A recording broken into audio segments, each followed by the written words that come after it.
que vous êtes en forme et que le RR at Home d'hier ne vous a pas laissé trop de traces sur le haut du corps. Aujourd'hui, on se retrouve à nouveau pour un fort time. Vous avez 5 tours à atteindre, 10 push-ups, 20 lunges, 30 sit-ups. Donc une première partie assez facile. Le but, ça va être de bouger et de travailler au maximum unbroken toutes ces répétitions, parce qu'il n'y a pas beaucoup de répétitions. Et ensuite, vous allez avoir une deuxième partie vraiment que sur les abdos, sur de l'iso, et ce sera un death by hollow hold. Donc, à chaque minute, vous avez un temps à maintenir unbroken. Première minute, vous devez tenir 5 secondes en hollow hold sans bouger. Une fois que vous avez fait ces 5 secondes, vous récupérez jusqu'à ce que la minute s'écoule. Puis minute 2, 6 secondes, etc. Minute 3, 7 secondes. Jusqu'à ce que vous ne soyez plus capable de tenir unbroken le nombre de secondes demandé. Allez, je vous présente les mouvements tout de suite. Allez, pour les push-ups, on commence du coup comme le haut de la veille, en planche. Jambes tendues, pieds serrés, j'engage mes omoplates, je serre les fesses, je descends la poitrine au sol et je repousse. Le scale, sur ce mouvement, un petit peu moins de poids sur les épaules, en étant sur les genoux et en respectant exactement la même consigne, de toucher la poitrine au sol et de revenir bras tendus. Donc 10 répétitions là-dessus.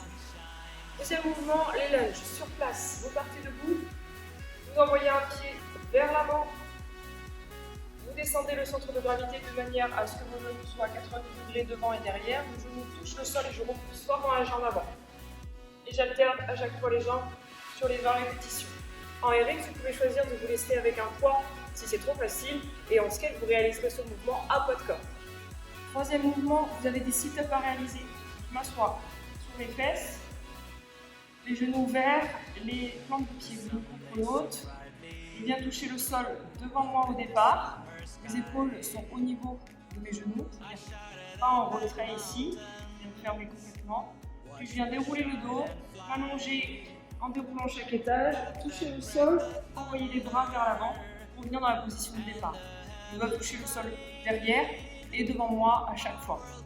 Si vous voulez complexifier un petit peu en RX, vous pouvez essayer de garder au maximum la tension en hollow. Donc le but, ça va être de toucher devant, garder cette fermeture en haut, dérouler, ne pas dérouler complètement et repartir juste à la force des abdos.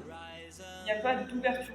On essaie de retirer cette ouverture au niveau des épaules. Donc là, vous aurez 30 répétitions à réaliser. Donc après votre fort time, vous avez réalisé les 5 tours, vous pouvez prendre 2-3 minutes de récup avant de passer sur le death by. Donc le death by, sur le hollow hold, je remonte la position. Donc en RX, vous partez jambes tendues, pieds serrés, bras tendus au-dessus de la tête, je viens cacher mes épaules, je m'auto-grandis au maximum, je ne suis pas relâchée sur le corps, je m'auto-grandis.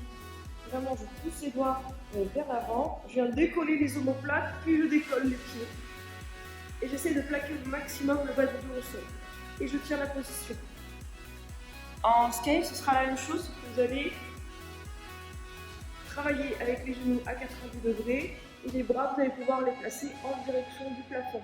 Donc pas derrière, ce sera un petit peu plus facile dans cette direction. Et si vraiment c'est trop compliqué, vous pouvez les placer parallèles au sol.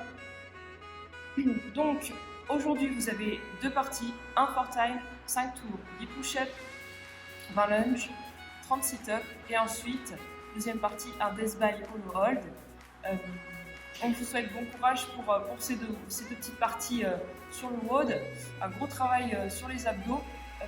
Taguez-nous et envoyez vos résultats et on se retrouve dès demain pour le prochain épisode des RR at Home. À bientôt!